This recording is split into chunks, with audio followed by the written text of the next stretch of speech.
할렐루야. 하나님께 예배드리기 위해 주님의 보좌 앞에 나오신 여러분들 주님의 이름으로 환영합니다. 이제 우리 다 함께 마음을 정돈하시고 거룩하신 하나님께 영과 진리로 예배드리겠습니다.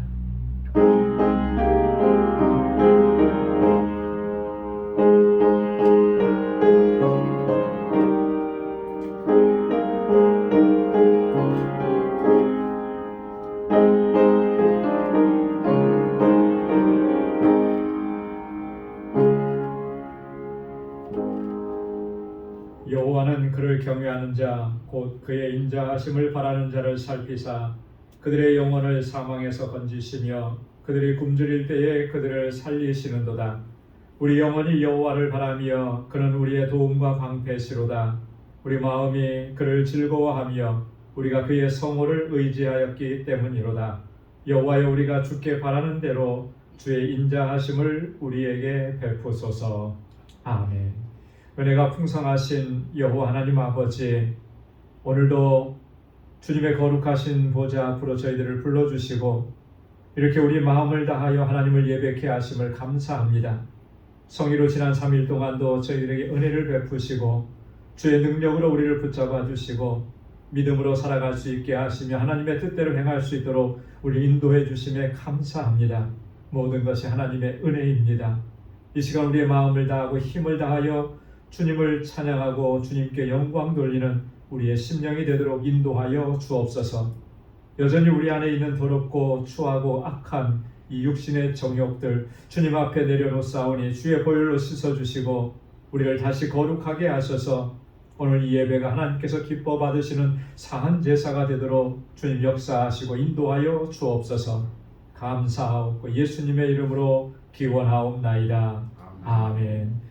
전능하사 천지를 만드신 하나님 아버지를 내가 믿사오며 그 외아들 우리 주 예수 그리스도를 믿사오니 이는 성령으로 잉태하사 동정녀 마리아에게 나시고 본디오 빌라도에게 고난을 받으사 십자가에 못 박혀 죽으시고 장사한 지 사흘 만에 죽은 자 가운데서 다시 살아나시며 하늘에 오르사 전능하신 하나님 우편에 앉아 계시다가 저리로서 산 자와 죽은 자를 심판하러 오시리라. 성령을 믿사오며 거룩한 공예와 성도가 서로 교통하는 것과 죄를 사하여 주시는 것과 몸이 다시 사는 것과 영원히 사는 것을 믿사옵나이다. 아멘. 찬양으로 하나님께 영광 돌리겠습니다. 우리 보좌 앞에 모였네.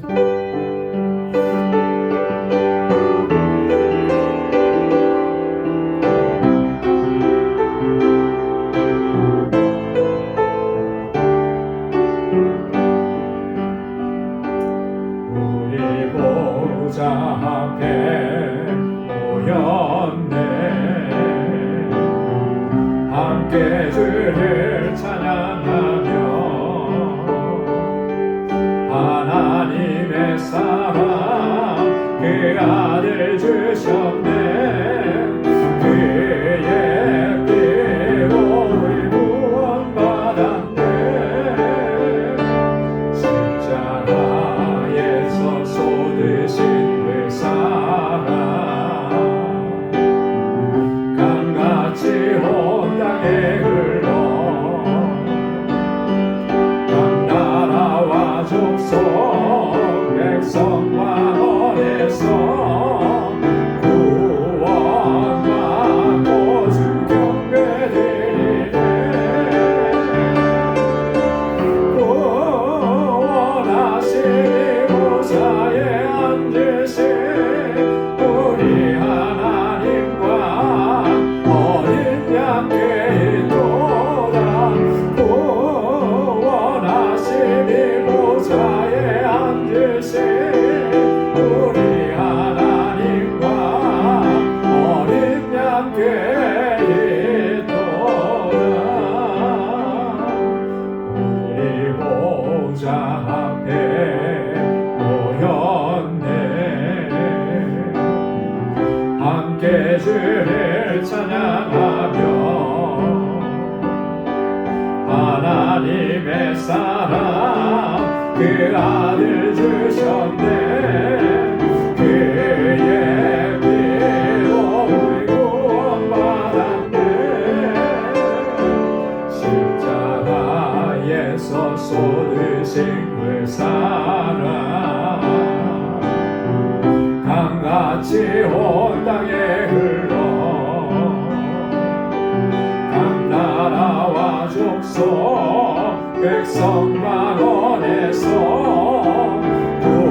구원받고 주 경배드리네. 구원하신 이보좌에 앉으신 우리 하나님과 어린 양께 있도다. 구원하신 이보좌에 앉으신 우리 하나님과 어린 양께 있도다. 구원하신 이보좌에 앉으신 우리 하나님과 어린 양께 있도다. 구원하신 이보좌에 앉으신 우리 하나님과 어린 양께 있도다. 아멘.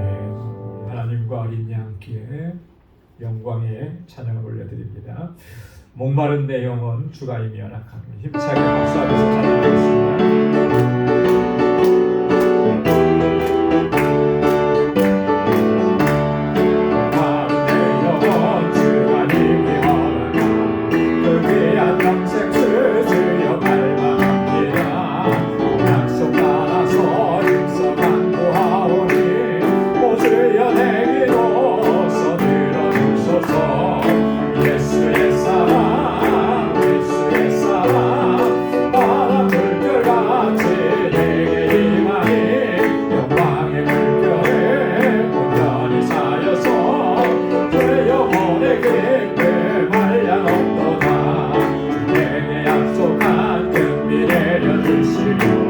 은혜의 저구름 건너편에 떠올라 위한 징조가 내게 밝게 보이니 나 힘을 다하여 주께 간구합니다.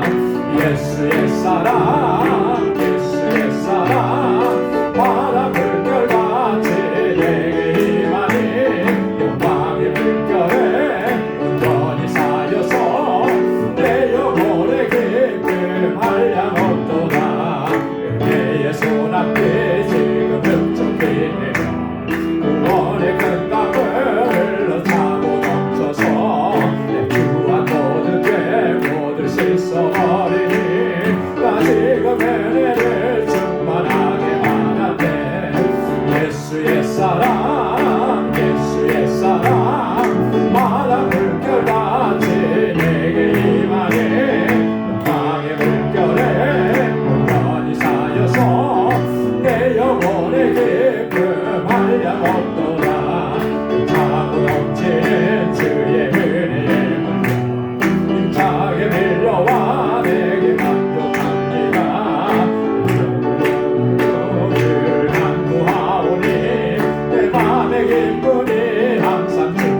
하나님께서 우리의 영혼을 기쁘게 하시고 영광 가운데 함께 하실 줄로 믿습니다.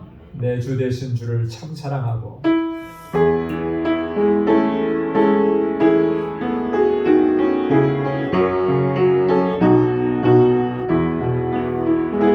내 주 되신 주를 참 사랑하고 꼭 그에게 죄를 각오하리라. 그는 애를 쓰신 내 예수시니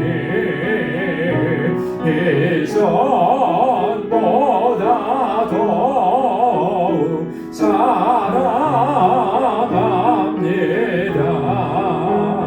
주 날 사랑하사 구하시려고 저 십자가 고난 당하셨도다. 그가 지원 쓰신 내 주 배우니 이전보다 더욱 사랑합니다. 내 평생에 힘쓸 그 그림으니 주 예수의 덕을 늘 기리다가 숨질 때에라도 내 할 말씀이 이전보다 더욱 사랑합니다. 큰 영광의 구주 날 사랑하사 그 품성 안에 더하시리니 금별 유관 쓰고 늘 찬송할 말 이전보다 더욱 사랑합니다. 큰 영광의 구주 날 사랑하사 그 품성 안에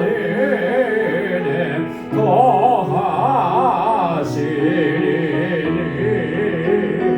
금별 유관 쓰고 늘 찬송할 말 이전보다 더욱 사랑합니다.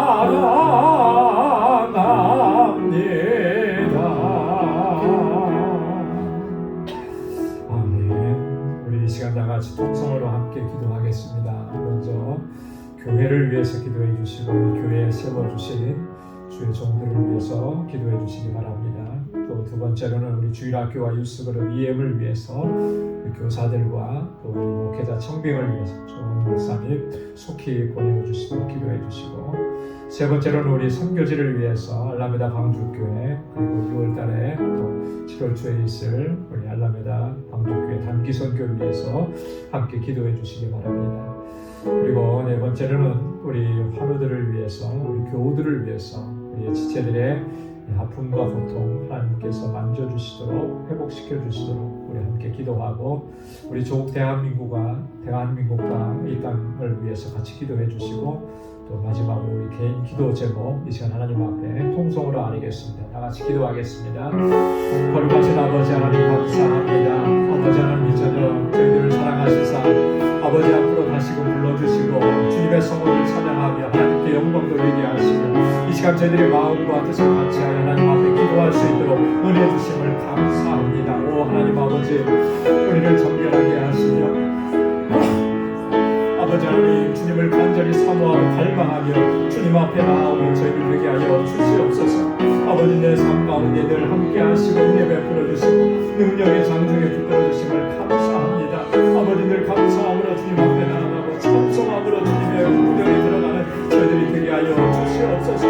이 시간에 내 마음과 뜻을 같이하여 하나님 앞에 간구하고 하옵는 것은 우리 주님께서 세워주신 우리 방주교회 하나님 지난 아버지 25년 동안 놀라우신 은혜와 은총을 베푸시며 인도해 주심을 감사합니다. 정말 하나님의 뜻하심에 합당하게 가는 믿음의 공동체가 되게 하여 주시옵소서. 아버지 하나님 주님께서 주신 사랑으로 서로 사랑하게 하시고 아버지 세상을 향하여서 진리의 생명의 말씀을 증거하고 하나님 찾으시는 영혼들을 주께로 인도하는 이 귀한 사명 잘 감당하게 하옵소서. 구원의 방주가 되게 하옵소서. 하나님 구원받은 하나님의 백성들이 함께 모여 주님을 경배하고 찬양하는 아름다운 공동체가 되도록 도와주옵소서. 아버지 하나님 이 시간에 세워주신 하나님의 귀한 종들 아버지 하나님 신실한 청지기가 되게 하옵소서.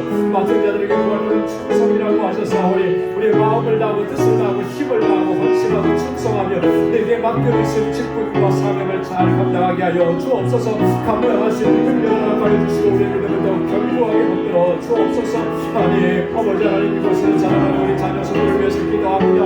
우리 주일학교와 유스그룹 가이에 하나님 긍휼히 여겨 주옵소서. 아버지 하나님 우리 자녀들이 정말 믿음 안에서 아름답게 성장해가게 하시고 하나님을 잘 경외하게 하시고 아버지 하나님 저들이 하나님의 말씀을 따라 살게 하옵소서. 저에게 지혜와 명철을 허락하여 주시고 하나님을 경외하는 귀한 마음을 허락하여 주시옵소서. 특별히 아버지 하나님 유스그룹 가이에를 긍휼히 여겨주시고 아버지 하나님 저들을 하나님의 말씀으로 양육하는 우리 모든 교사들에게 하나님의 능력과 권능으로 붙잡아 주시고 아버지 하나님 거쳐서 저들을 양육할 귀한 종을 속히 보내어 주옵소서. 그리하여 아버지 하나님 든든하게 성하게 하시고 아버지 하나님 방주교회 아버지 하나님 아름답게 주님의 공동교회를 세워가는 귀한 일꾼들이 다 되게 하여 주시옵소서. 아버지 주님의 세계 곳곳에서 복음을 전하는 우리 성교사님들 아버지 눈동자와 같이 살펴주시고 아버지 주의 능력과 권능으로 함께 하시며 성령으로 충만하게 하여 주옵소서. 아버지 많은 어려움이 있고 아버지 생명의 위협을 느끼며 아버지 고통 가운데 있을지라도 담대하게 주의 복음을 전하며 그리하여 하나님 그 땅이 생명의 땅으로 변화되는 놀라운 역사가 있게 하여 주시옵소서. 우리 알라메다 방주교회 주님 세우셨사오니 아버지 권능으로 붙잡아 주옵소서. 구원의 방주로 우뚝 서서 하나님 그 지역에 많은 영혼들을 주께로 돌아오게 아버지 하나님 역사하여 주옵시고 아버지 우리 장고원 전도사님과 박지만 선교사님 한준영 선교사님 그리고 함께 동행하는 모든 우리 동역자들에게 능력과 권능으로 함께 하시고 알라메다 방주교회 우리 믿음의 권속들을 든든하게 붙잡아 주시옵소서. 단기 선교를 준비하고 있습니다. 하나님 아버지 이번에도 큰 은혜 베풀어 주시고 하나님의 귀한 역사로 함께 하여 주시고 이 일을 위해서 우리 온 성도들이 한 마음과 한 뜻이 되도록 인도하여 주시옵소서. 하나님 우리 사랑하는 권속들 하나님 아버지 하나님 심령으로 연약하여 아버지 고통 중에 주님의 치료의 광선을 기다리는 하나님의 귀한 심령들이 있습니다. 만져 주시고 주님 온전하게 회복시켜 주옵소서. 우리의 육이 더욱더 강건하게 하시고 아버지 하나님 우리의 영이 더욱더 강건하게 하시고 아버지 간절하게 주님 앞에 나아가서 하나님의 은혜로 충만한 삶을 살아가도록 인도해 주시고 하나님의 기쁨이 되는 삶을 살게 하옵소서. 우리 사랑하는 성도들의 가정에 하나님의 놀라우신 은혜와 평강을 더하여 주시고 저들의 간절한 기도마다 하나님의 선하시는 은혜를 허락하여 주시옵소서. 오늘도 하나님 우리의 기도의 제목에 아버지 예수님 남겨 주시사 하나님의 귀하신 역사를 체험하는 복된 시간이 되게 하옵소서. 주님의 말씀으로 우리를 새롭게 하여 주옵소서. 오늘도 주님의 주신 말씀을 깨닫는 지혜를 맡겨주시고 말씀의 능력을 회복하여서 승리의 삶으로 나아가도록 인도하여 주시옵소서. 모든 감사와 찬양과 영광 아버지 앞에 올리오며 예수님의 이름으로 간절히 기도드리옵나이다. 아멘. 할렐루야. 선하신 응답을 허락해 주실 줄로 믿습니다. 이제 우리 하나님의 말씀을 함께 묵상하도록 하겠습니다. 오늘 묵상할 하나님 말씀은 빌립보서 제3장 7절에서 14절까지 말씀입니다. 빌립보서 3장 7절부터 14절까지 한 절씩 교독하겠습니다. 그러나 무엇이든지 내게 유익하던 것을 내가 그리스도를 위하여 다 해로 여길 뿐더러 또한 그 모든 것을 해로 여김은 내 주 그리스도를 아는 지식이 가장 고상하기 때문이다. 내가 그를 위하여 모든 것을 잃어버리고 예수물로 여기는 그리스도를 얻고 그 안에서 발견되려 함이니 내가 가진 의는 율법에서 난 것이 아니요 오직 그리스도를 믿음으로 말미암은 것이니 곧 믿음으로 하나님께로부터 난 의라. 내가 그리스도와 그 부활의 권능과 그 고난의 참여함을 알고자 하여 그의 죽으심을 본받아 어떻게 해서든지 죽은 자 가운데서 부활에 이르려 하노니 내가 이르려 얻었다 함도 아니요 온전히 얻었다 함도 아니라 오직 내가 그리스도의 예수께 잡힌 바 된 그것을 잡으려고 하려고 형제들아 나는 아직 내가 잡은 줄로 여기지 아니하고 오직 한 일 즉 뒤에 있는 것은 잊어버리고 앞에 있는 것을 잡으려고 그때를 향하여 그리스도 예수 안에서 하나님이 위에서 부르신 부름의 상을 위하여 달려가노라. 아멘.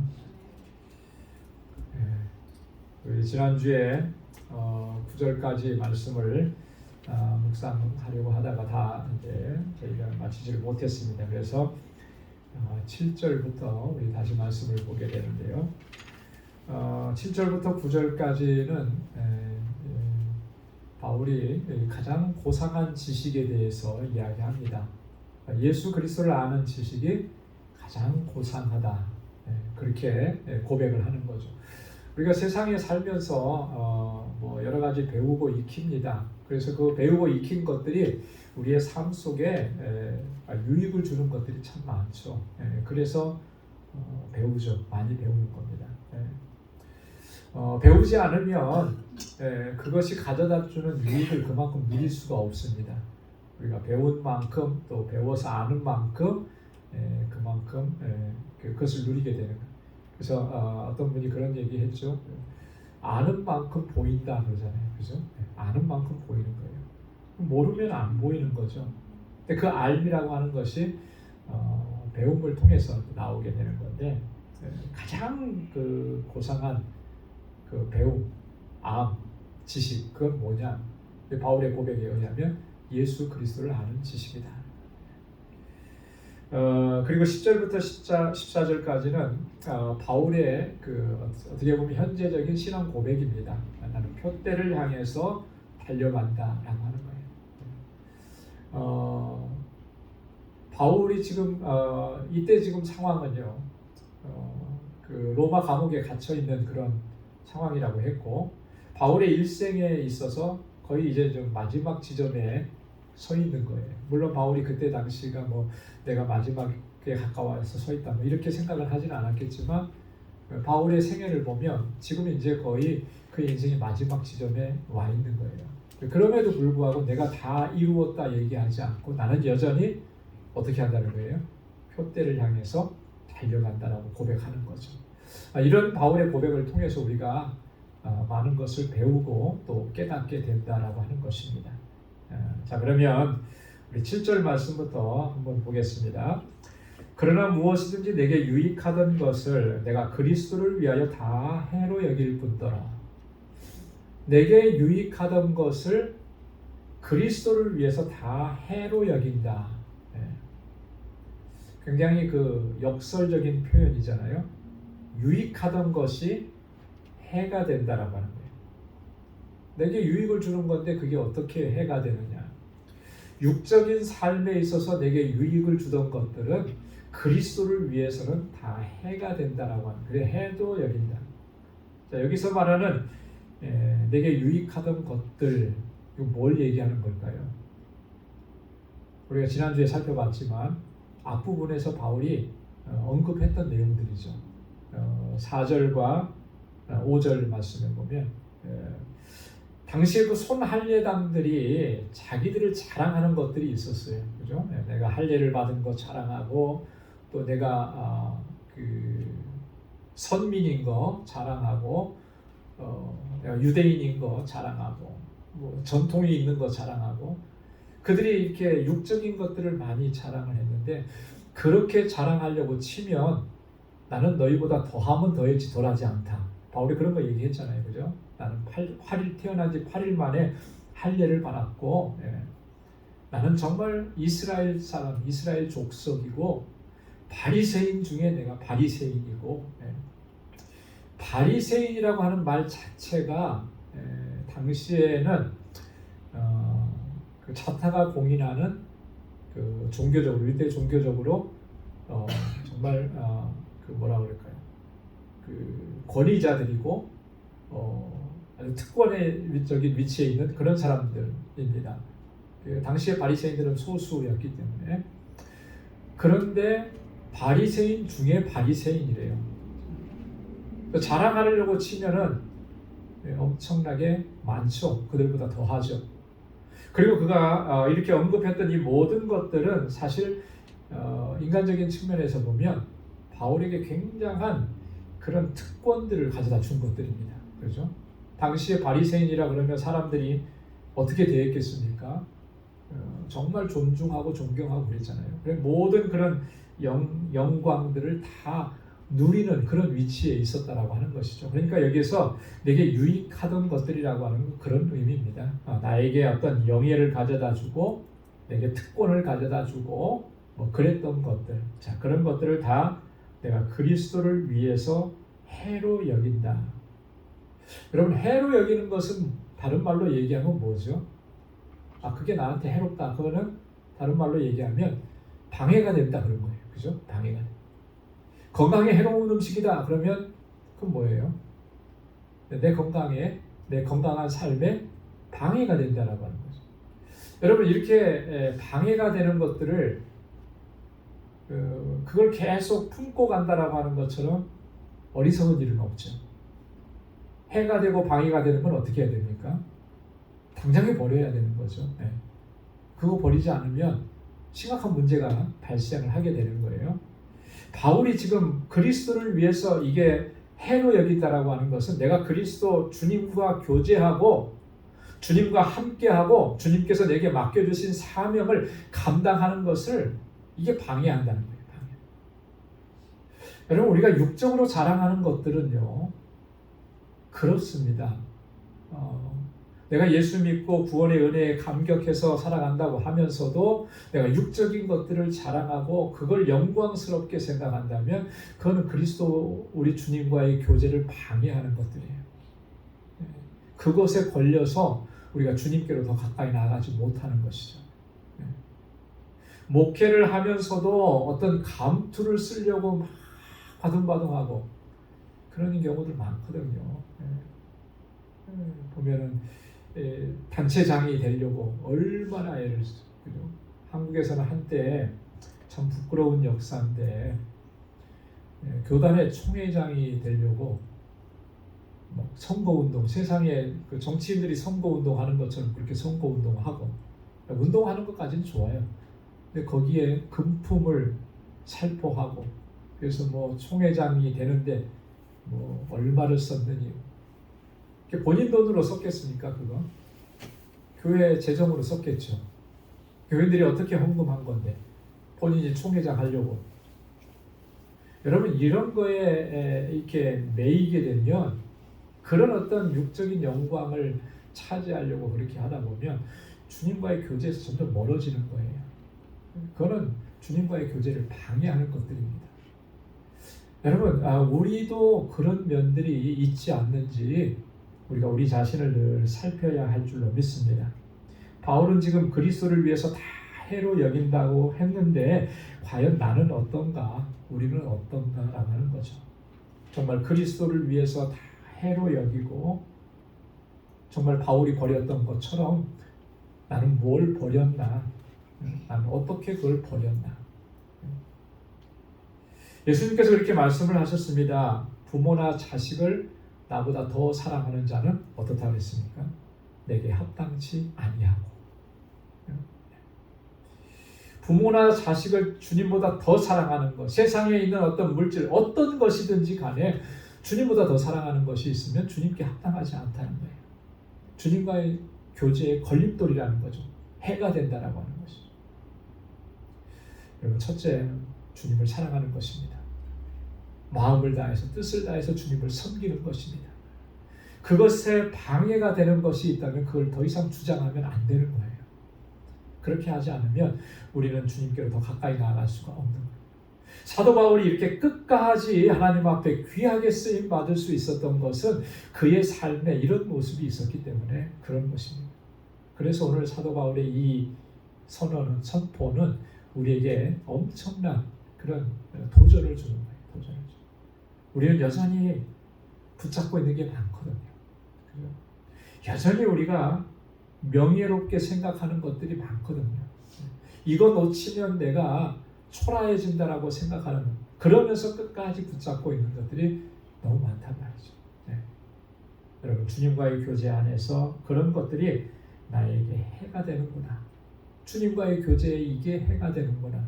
이런 깨달음이 우리 안에 있기를 소망합니다. 자, 8절에 보면 또한 모든 것을 해로 여김은 내 주 그리스도 예수를 아는 지식이 가장 고상하기 때문이라. 내가 그를 위하여 모든 것을 잃어버리고 배설물로 여김은 그리스도를 얻고. 자, 보십시오. 자, 모든 것을 해로 여기는데 그 이유가 뭐라 그랬습니까? 예수 그리스도를 아는 지식이 가장 고상하기 때문에. 고상하다라고 하는 말, 이 고상하다라고 하는 말의 본질적인 의미는 절대적이라고 하는 의미입니다. 예수 그리스도를 아는 지식이 절대적이라고 하는, 이게 상대적 지식이 아니라, 여러분, 상대적이라고 하는 것은 뭐죠? 다른 것과 비교해 봐서 그것보다 조금 낫다라고 하는 게 상대적인 거예요. 그죠?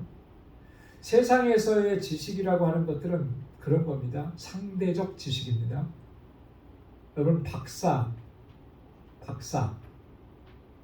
PhD, THD 박사들 있잖아요. 박사의 의미가 뭐죠? 모든 것을 다 한다라고 하는 의미입니까? 아니죠. 박사의 의미는 그가 연구한 그 분야에 대해서 잘 안다는 거예요. 공부 열심히 했다는 거예요. 그래서 학위를 주는 겁니다. 예를 들어서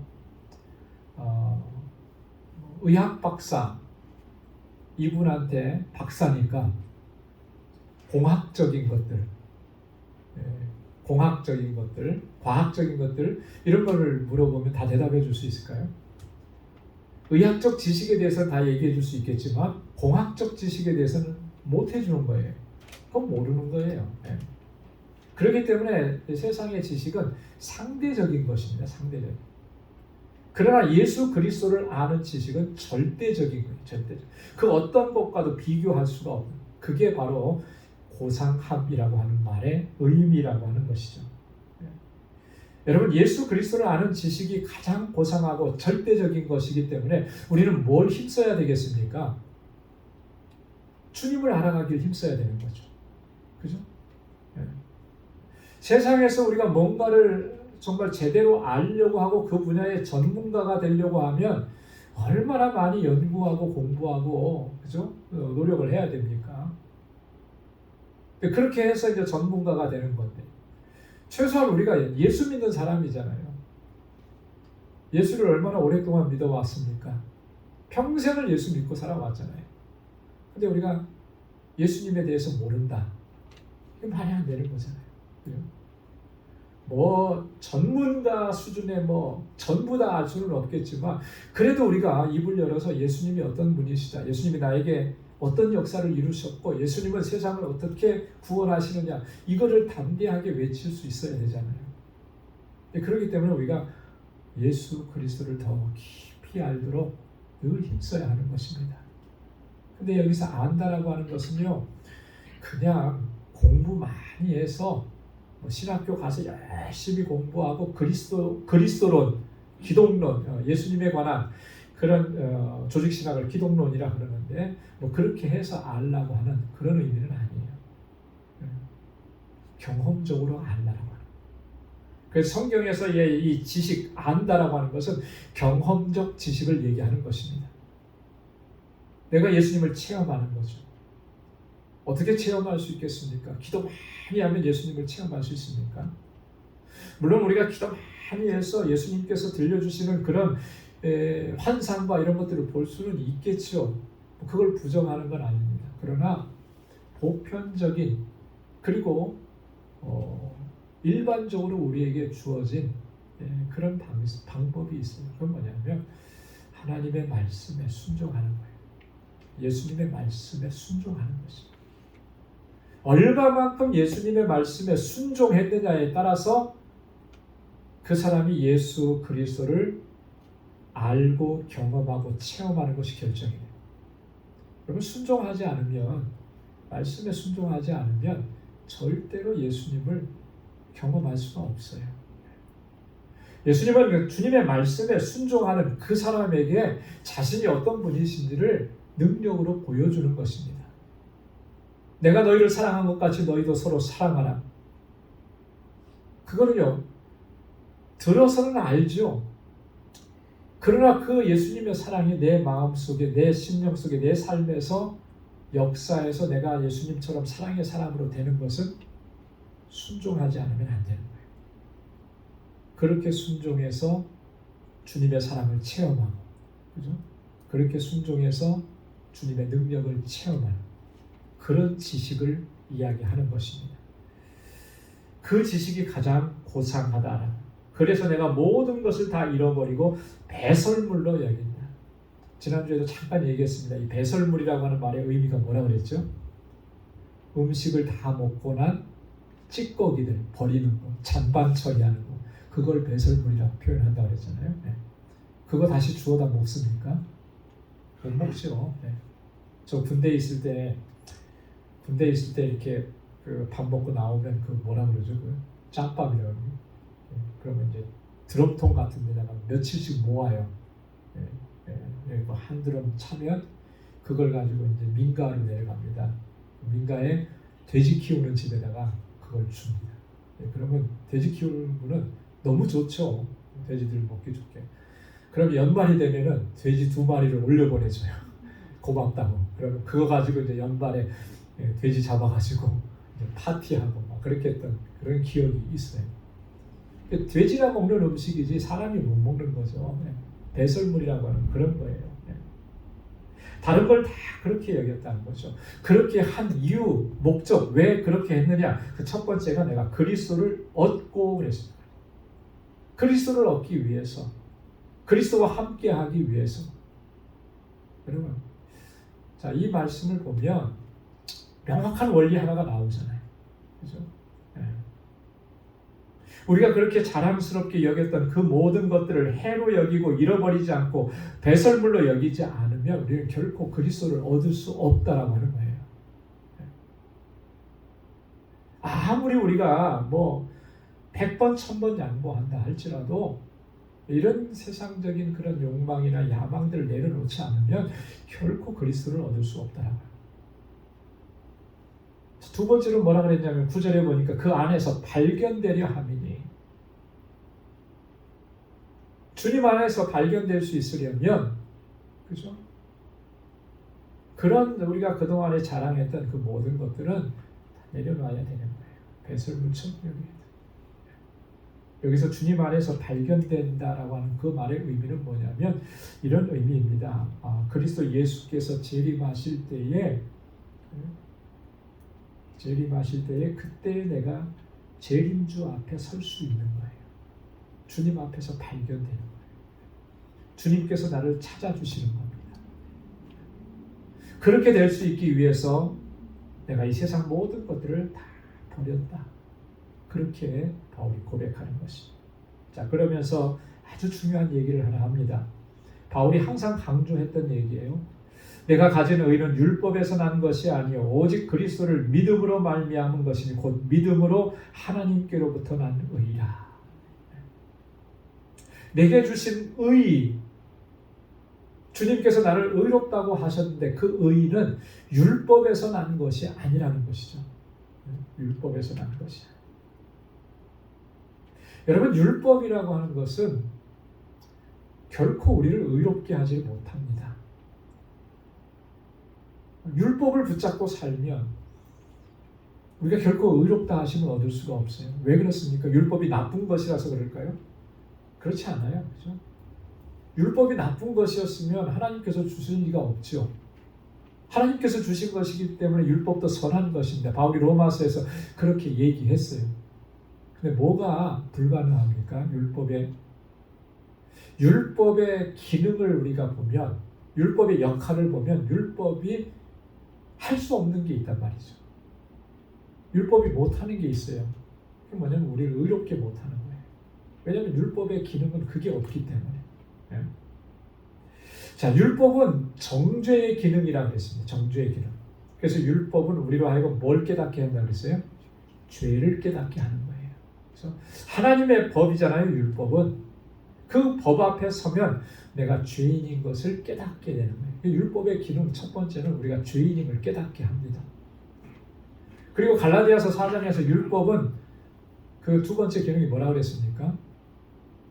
선생이라고 그랬는데 어떤 선생이라고 그랬죠? 몽학 선생이라고 그랬잖아요. 가정교사라고 그랬거든요. 가정교사. 어떤 측면에서 그러냐면 우리를 그리스도의 의 그 앞에까지 인도해주는 가정교사는, 우리를 의롭게 하시는 분은 오직 예수 그리스도 한 분밖에 없으시는 거예요. 주님의 그 십자가에서 죽으신 그 십자가의 구속의 사건만이 우리를 의롭게 하는 거죠. 그래서 율법은 우리를 거기까지 인도하는 거예요. 거기까지. 예수님에게까지 인도하는 것이. 그래서 몽학 선생이라 그렇게 얘기하는 것입니다. 그래서 바울이 여기서 얘기한 게 내가 가진 의는 율법에서 난 게 아니다라고 하는 거예요. 율법을 철저하게 누구보다도 율법을 철저하게 지켰잖아요. 바울은. 바울이 아까 뭐라 그랬죠? 자기의 어떤 특권이나 이런 걸 자랑스럽게 얘기할 때 나는 바리새인 중에 바리새인.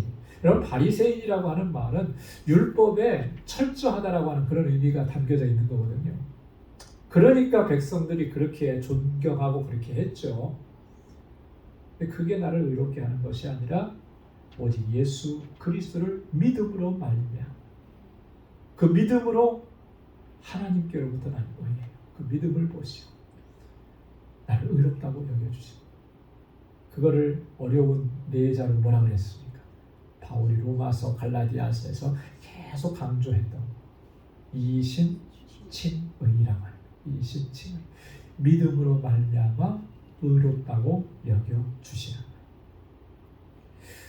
저와 여러분들이 하나님 앞에서 의롭다 하심을 입은 것도 바로 이런 은혜인 줄로 믿습니다.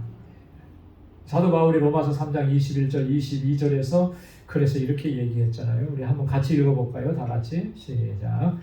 이제는 율법 외에 하나님의 한 의가 나타났으니 율법과 선지자들에게 증거를 받은 것이라 곧 예수 그리스도로 믿음으로 말미암아 모든 자에게 미치는 하나님의 의인이 차별이 없느니라. 아멘. 모든 사람에게, 예수 그리스도를 믿는 모든 사람에게, 유대인이든지 이방인이든지 차별 없이 의롭다고 여겨주시는 거예요. 그 의로 말미암아 우리가 이렇게 하나님의 자녀가 되어서 하나님께 영광 돌리는 삶을 살아가게 되는 줄로 믿습니다. 자, 그 다음에 두 번째 단락에 보면 10절부터 14절까지인데 표대를 향하여라는 주제입니다. 자, 10절에 보면 내가 그리스도와 그 부활의 권능과 그 고난에 참여함을 알려하여 그의 죽으심을 본받는다. 대단한 결단입니다. 바울이 예수 그리스도의 죽으심을 본받는다 그랬는데 뭘 알기 위해서예요. 바울이 알고자 했던 세 가지 여기서 얘기하죠. 첫 번째가 뭡니까? 그리스도. 내가 그리스도를 알기 합니다. 아까도 말씀을 드렸듯이 예수 그리스도를 아는 지식이 가장 고상하다고 그랬잖아요. 그리스도가 어떤 분인지를 더 깊이 알아가는 거, 이게 너무나 중요합니다. 자, 바울 정도 됐으면은 주님에 대해서 너무나 잘 알 거 아닙니까? 그죠? 날마다 계시를 받고 그 계시로 우리가 지금 읽고 있는 성경을 다 기록했는데 그럼에도 불구하고 바울은 계속해서 내가 그리스도를 더 깊이 알아가기를 소망하는 거예요. 끝이 없는 거죠. 끝이 없는 거예요. 마태복음 16장 16절에서 베드로가 그렇게 주님에 대해서 고백을 했습니다. 주는 그리스도시요 살아계신 하나님의 아들이십니다. 여러분 이렇게 고백하십니까? 왜 대답이 한 분밖에 안 하시죠? 여러분들 이렇게 고백하십니까? 두 번째 하는 대답은 별로 효능이 별로 없어요. 여러분 우리가 그렇게 고백할 수 있어야 되잖아요. 그죠? 주는 예수님 당신 나의 주인이십니다. 주는 그리스도이십니다. 여러분 그리스도가 무슨 뜻이라고 했어요? 구원자라고 하는 뜻이죠. 그죠? 구약의 히브리어로는 메시아라고 하는 거예요. 신약의 헬라어로는 그리스도가 되는 거예요. 그 우리말로 번역하면 구원자라고 하는 거예요. 나의 구원자이십니다. 그리고 살아계신 하나님의 아들이십니다. 여러분 이 고백이 예수 그리스도에 대한 가장 중요하고 기본적인 고백인 거예요. 이런 고백이 저와 여러분들에게 날마다 있고 풍성해지기를 소망합니다. 자, 그 다음에 두 번째로 알고 싶었던 것이 뭐냐면 그리스도의 부활의 권능입니다. 부활의 권능. 주님께서 부활하셔서 우리에게 어떻게 능력으로 역사하시는가? 여러분 부활하신 주님의 그 능력이 우리에게 임하면 우리 그리스도인들은요 하나님의 거룩한 백성으로 거룩한 삶을 살아갈 수 있게 되는 거예요. 부활하신 주님의 능력이 우리를 담대하고 부활하신 주님의 권능이 우리로 하여금 거룩한 삶을 살게 하는 겁니다. 그래서 나는 부활의 권능을 더 깊이 알기를 원한다. 더 체험하기를 원한다. 바울이 그렇게 얘기합니다. 그 거룩한 삶이 우리를 어디까지 인도하는 것입니까? 구원의 완성에 이르도록 우리를 이끌어 가신다. 그리고 세 번째는 그리스도의 고난에 참여함이라 그랬어요. 그리스도의 고난에 참여한다는 게 그게 뭐겠습니까? 그리스도의 고난에 참여한다는 게 쉽게 말하면 주님처럼 나도 죽기를 원합니다. 이런 거예요. 그렇죠? 자, 이 속에 바울이 지금 순교를 각오하고 결단하고 있는 것을 볼 수가 있잖아요. 주님이 그 십자가에 달려 죽으셨던 것처럼 나도 주님처럼 죽기를 원합니다. 그 그리스도의 고난에 나도 참여하기를 원합니다. 예수님께서 천국의 복음을 증거하시다가 십자가에 달려 돌아가신 거 아니에요. 그죠? 바울 자신도 그런 거죠. 내가 예수의 복음을 증거하다가 주님처럼 죽기를 원합니다. 이거예요. 우리가 예수 믿고 신앙생활하는 거, 이 땅에서 복되게 잘 되게, 다른 사람보다 떵떵거리면서 살다가 편하게 죽어서 천국 가는 거. 여러분 이게 가장 행복하고 가장 복된 인생이라고 생각하는데, 여러분 천만의 말씀입니다. 그거 가장 복된 인생이 아니에요. 세상에서의 물질적인 풍요로움은 우리를 영적으로 부유하게 만들지 못합니다. 이게 진리예요. 그게 2000년 기독교 역사가 보여준 것이고 성경의 역사가 우리에게 보여준 거예요. 이스라엘이 가장 강대하고 가장 부강하고 가장 평안했을 때 그들이 하나님 잘 섬겼나요? 아니거든요. 저 유럽 땅에 복음이 전해져서 예수 믿고 교회가 막 성경에 이렇게 다 성장해가고 우리 기독교가 점점 세력이 더 커져갈 때 로마가 국교가 되었을 때 예수 잘 믿고 더 그랬나요? 아니잖아요. 로마 캐톨릭이 얼마나 부패해져 갔었습니까? 그죠? 오늘날 기독교가 얼마나 세상 가운데서 떵떵거리면서 어마어마한 그런 왕국을 이루고, 그런데 과연 정말 우리가 주님 앞에서 더 신실하고 더 경건하고 더 깨끗하고 더 진실하게 주님을 섬긴다고 얘기할 수 있겠어요? 그러지 못한 겁니다. 그렇지 않아요. 여러분 우리가 이 땅에서 비록 고난을 당할지라도 어려움이 있을지라도 남들보다 더 정말 구차해 보인다 할지라도 끝까지 예수 붙잡고 그리스도께서 걸어가신 그 길로 걸어가고 주님께서 고난당하신 그 길을 나도 그 고난을 당할 걸 알면서도 그 길을 걸어가. 마지막에 우리가 세상을 떠날 때 어느 누구도 우리를 눈여겨봐주지 않아도 하나님께서 눈여겨보시고 하나님께서 관심을 가져주시고 하나님께서 기뻐하시면 그게 가장 복된 죽음인 줄로 믿습니다. 그래서 역사에 보면 우리 그 요한 칼빈, 여러분 칼빈은 얼마나 유명하신 분, 종교 개혁을 우리가 우리 장로교 칼빈은 아버지 같은 분이잖아요, 그죠? 칼빈의 그런 기독교 강요 아주 유명한 이런 엄청난 개혁자고 신학자였던 이분도 돌아가실 때 무덤에다가 묘비를 세우지 않았대요. 묘비를 세우긴 했는데 거기에다가 딱 두 글자 썼다. J.C. 무슨 뜻일까요? 요한 칼빈, 존 칼빈. 누가 보면은 J.C.만 써놓으면 누구 면지도 모를 거예요. 지금 보면은 뭐 옛날에 우리나라 왕들은 뭐 얼마나 무덤을 크게 만들고 그죠? 뭐 이집트 가면 파라오 피라미드 만들어 놓고 뭐 스핑크스 해놓고 여러분 이 요한 칼빈이 뭐 애굽의 파라오보다도 못해서 자기 흔적을 남기지 않았겠습니까? 그런 거 아니거든요. 그건 의미가 없는 거라는 거죠. 그래도 지금까지 그의 신학과 그의 정신과 그가 선포했던 메시지, 개혁 정신은 지금까지도 살아서 우리 안에서 역사하잖아요. 그죠? 하나님께서 기뻐하시는 거예요. 그런 믿음의 자세로 우리가 일평생 살아갈 수 있기를 소망합니다. 자, 11절에 보면 어떻게 해서든지 죽은 자 가운데서 부활에 이르려 하노니 바울의 한 가지 소망은 유일한 소망은 이거예요. 죽은 자 가운데서 부활에 이르려 한다. 주님께서 이 부활의 때는 어느 때입니까? 주님께서 세상을 심판하시기 위해서 오시는 때 아니겠어요? 그죠? 그 주님께서 우리를 부활시켜 주시는 그때까지 내가 정말 이 믿음의 길을 정진하기를 원한다. 그리스도의 죽으심을 본받아서 그렇게 살아가기를 원한다. 이게 바울이 지금 종말의 때에 완성될 이 부활에 대한 소망과 확신으로 가득 차 있는 이 모습을 볼 수가 있잖아요. 여러분 이 세상이 끝이고 이 세상 여기에서의 삶이 마지막이라고 생각을 하면 그러면 사실 이런 소망이 있을 수가 없어요. 부활에 대한 소망을 갖지 않으면 그 확신을 갖지 않으면 우리는 끝까지 이렇게 이 땅의 것에 매이면서 살 수밖에 없습니다. 그렇죠?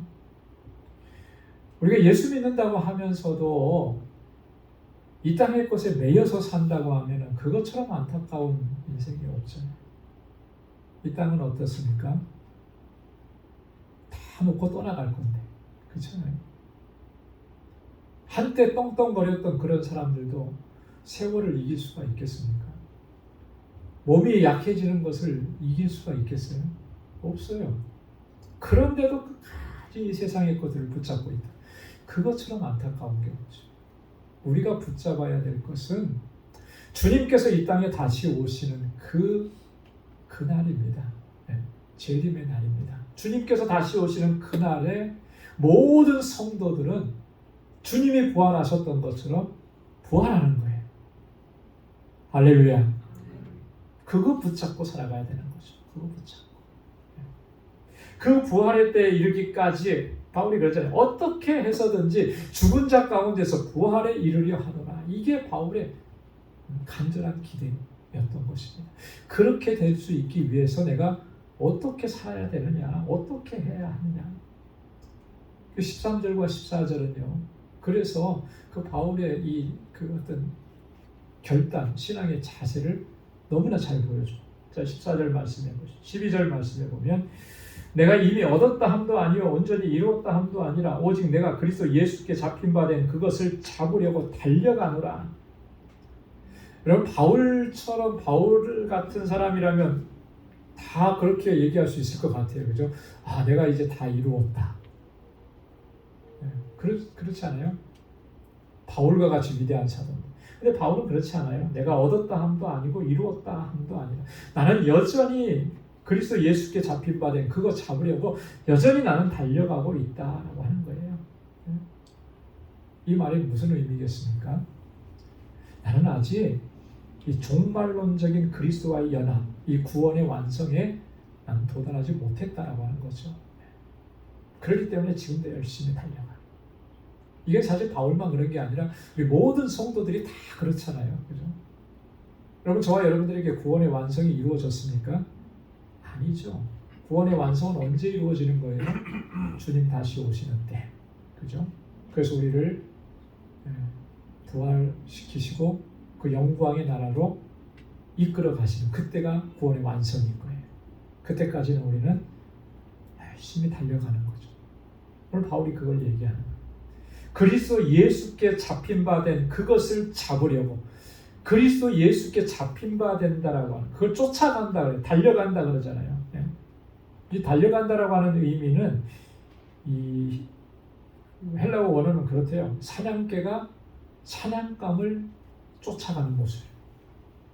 여러분, 저는 사냥개 데리고 가보진 않았습니다만 저희 집에서 키우는 개가 하운드 일종이에요. 근데 종자가 사냥개라고 그러더라고요. 그래서 이 녀석이 바깥에 한번 파크에 데리고 나면 열심히 뜁니다. 근데 이게 집에서만 키워갖고 뛰고 나서 집에 돌아오면 다리를 쩔뚝거려요. 쩔뚝쩔뚝거리고 지도 힘들었던 거죠. 이제 사냥개를 집에서 키워놨으니 이게 사냥하는 달리기나 이런 거 전혀 못하는 거예요. 여러분, 근데 사냥에 특화되어 있는 강아지, 훈련되어 있는 개들을 보면 한 번 딱 사냥감을 찍으면 안 놓치더라고요. 그죠? 주인이 딱 활을 쏘든지 총을 쏴서 이렇게 사냥감을 어디에 떨어뜨렸으면 그거 다 찾아오잖아요. 그런 걸 얘기하는 거예요. 달려간다라고 하는 거예요. 마치 사냥개가 토끼나 사냥감을 쫓아가는 것처럼 나는 그렇게 예수 그리스도께 잡힌 바 된 그것을 잡으려고 쫓아간다라고 하는 거예요. 예수 그리스도께 잡힌 바 된 그게 뭐겠습니까? 나를 구원하시고 나를 사도로 삼아주시고 나를 부르신 주님의 목적, 그 목적을 잡아서 그걸 잡고 달려간다라고 하는 그런 말이잖아요. 그리스도를 향해서 계속적인 소망의 전진을 하고 있는 그런 바울의 모습입니다. 저와 여러분들도 이런 고백이 있기를 소망합니다. 자, 13절에 보면 형제들아 나는 아직 내가 잡은 줄로 여기지 아니하고 오직 한 일 즉 뒤에 있는 것은 잊어버리고 앞에 있는 것을 잡으려고. 나는 아직 잡은 줄로 여기지 않는다. 그렇죠. 내가 이미 잡았다 하면은 더 이상 달려갈 일이 없겠죠. 그렇지 않겠습니까? 운동 경기 하는 사람들 중에 챔피언이 되는 것보다 챔피언의 자리를 유지하는 게 더 힘들다고 하더라고요. 그죠? 1등이 되는 것보다 계속해서 1등을 유지하는 게 더 힘들대요. 1등이라고 하는 목표, 챔피언이라고 하는 목표가 있을 때는 정말 피나는 노력을 하잖아요. 근데 딱 거기에 올라서면 이제는 더 이상 목표가 사라져버린 거예요. 의욕이 사라지는 거죠. 예전만큼 훈련도 잘 못하게 돼요. 그래서 챔피언들이 롱런을 잘 못하는 거죠.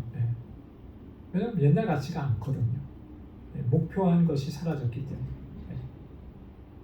신앙생활에서도 그런 것 같아요. 내가 이미 이루었다, 내가 다 얻었다, 내가 도달했다 이러면은 여러분 더 이상 그 신앙은 더 견고해질 수가 없습니다. 그때부터가 무너지는 거예요. 여러분, 우리가 직분을 가진 게 뭔가 대단한 걸 이루고 그 정상의 자리, 신앙의 정상의 자리에 섰다라고 이렇게 생각하면 그건 정말 절대적으로 오산인 거예요. 오판인 거예요. 우리가 70세, 우리 법은 아마 조만간에 총회법에서 그것도 바뀔 것 같은데요. 70세 은퇴하니까 은퇴면은 내가 다 했다. 우리 이렇게 생각하는데 그것도 잘못된 거죠. 그래서 어떤 측면에서 보면 은퇴라고 하는 시점을 둔 것은 굉장히 위험한 것 같아요. 물론 그동안에 수고했으니까 이제 쉬십시오. 근데 주님의 일이라고 하는 것은 쉼이 없는 거잖아요.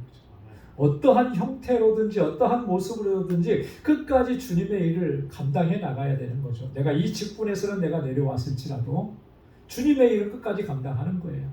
언제까지 감당하는 것입니까? 세상을 은퇴하는 날까지, 주님 우리를 부르시는 날까지. 그러기 위해서 바울이 지금 뒤에 있는 것은 다 잊어버린다는 거예요. 과거에 내가 어떠했고 지금까지 내가 뭐 했고 이거 내가 더 이상 거기에 집착하지 않겠다. 우리가 신앙생활을 하면서 버려야 될 것 중에 하나가 뭐라 그랬냐면, 전에도 한번 말씀드렸는데, 왕년의 내가, 옛날에는 내가 이랬었는데, 여러분 이거 버려야 됩니다. 그거 붙잡고 살면 정말 그 안타까운 상황이 되는 거예요. 그래서 지금 어떤데요? 그죠? 여러분 옛날은 옛날로 지나가 버린 거예요. 거기에 우리가 집착하면 안 되는 거죠. 우리가 자꾸 이제 옛날 얘기들 참 많이 하거든요. 저도 그럴 때가 참 많아요. 이제는 목회를 이렇게 어느 정도 하다 보니까 옛날에 처음에 뭐 여기 왔을 때 이런 얘기를 많이 해요. 그게 우리에게 도움을 안 줘요. 거기에 매여버리면 우리는 앞으로 나가야 되는 거죠. 앞으로 나가야 돼요. 표대를 향해서 나가야 돼요. 표대를 향해서. 그래서 앞에 있는 것을 잡으려고 한다라고. 앞에 있는 것이라고 하는 건 뭐냐면 바로 그 구원의 완성을 얘기하는 것이고요. 예수 그리스도께서 재림하실 때 그때 우리를 영광 가운데 불러주시는 그것을 바라보는 거예요. 그거 붙잡고 달려가겠다. 그래서 우리의 그림은 그래야 되는 거죠. 주님이 다시 오시는 영광의 모습으로 이 땅에 재림하실 때 우리가 그 안에 우리가 육신적으로 잠들었다면 우리를 다시 깨우셔서 부활시키실 것이고, 그때까지 우리가 살아있다면 우리를 어떻게 하신다고 그랬습니까? 공중으로 우리를 들어 올리신다고 그랬잖아요. 그 영광스러운 모습을 보면서 기대하면서 그렇게 달려가야 합니다. 그래서 14절에 그렇게 얘기합니다. 우리 14절 말씀 한번 같이 읽어보도록 하겠습니다. 표대를 향하여 그리스도 예수 안에서 하나님이 위에서 부르신 부름의 상을 위하여 달려가노라. 아멘. 표대를 향하여. 표대를 향하여. 여러분의 표대는 뭡니까? 우리 그리스도인들의 표대는 뭐죠? 하나님의 나라. 하나님의 나라. 우리가 목표해야 되는 것은 바로 그 하나님의 나라입니다. 그 표대를 향해서. 또 뭐예요? 부르심의 상을 위하여. 여러분 부르심의 상이라고 하는 것은 바울이 여러 차례 강조를 했습니다. 그리고 바울이 그의 인생의 그 사역의 마지막이 다가온 것을 그가 이제 알고 그가 고백했을 때 디모데후서 4장 8절에 뭐라고 얘기하냐면 나를 위해서 뭐가 준비됐다고요? 의의 면류관이 예비되었으므로. 하나님께서 나에게 씌워주실 그 의의 면류관. 근데 그게 나만 위해서 씌워준 게 아니라 뭐라고 얘기했습니까? 주의 나타나심을 사모하는 모든 자들에게 그 의의 면류관을 하나님 준비해 두셨다는 거예요. 그 부름의 상을 위해서 내가 달려간다 그랬습니다. 여러분 우리가 그렇게 끝까지 달려갈 수 있기를, 그래서 하나님의 영광의 그 자리에 함께 설 수 있기를 주님의 이름으로 축원합니다. 기도하겠습니다. 하나님 아버지 감사합니다. 오늘도 하나님 주님의 귀한 말씀을 우리에게 들려주시고 우리의 실존을 다시 돌아보게 하시고 다시 한번 우리의 믿음의 자세를 고쳐 잡게 해주셔서 감사합니다. 사도 바울이 일평생 복음을 증거하고 주님께서 맡겨주신 사명을 감당하고 이제 마지막 때가 이르러서도 끝까지 표대를 향해서 달려가고, 하나님 그동안 자랑스럽게 여겼던 그 모든 것들을 그리스도를 위해서 다 해로 여기고 배설물처럼 여기고 내어버리고 오직 예수 그리스도만을 알기를 갈망했던 그 바울의 심령이, 그런 바울의 마음이 오늘 우리에게도 있도록 주님 역사하여 주옵소서. 그래서 이후의 모든 삶이 오직 하나님의 영광을 위해서 살아가는 우리 모든 방주의 권속들의 삶이 되도록 주님 주장하여 주옵소서. 이제는 우리 주 예수 그리스도의 무한하신 은혜와 하나님 아버지의 크고 놀라우신 사랑과 성령의 위로 교통 충만하심의 역사가 표대를 향하여 달려가기로 결단하는 우리 방주의 모든 믿음의 권속들과 저들의 가정과 직장, 생업의 터전과 믿음의 기업 위에 이제로부터 영원까지 함께 하시기를 간절히 축원하옵나이다. 아멘.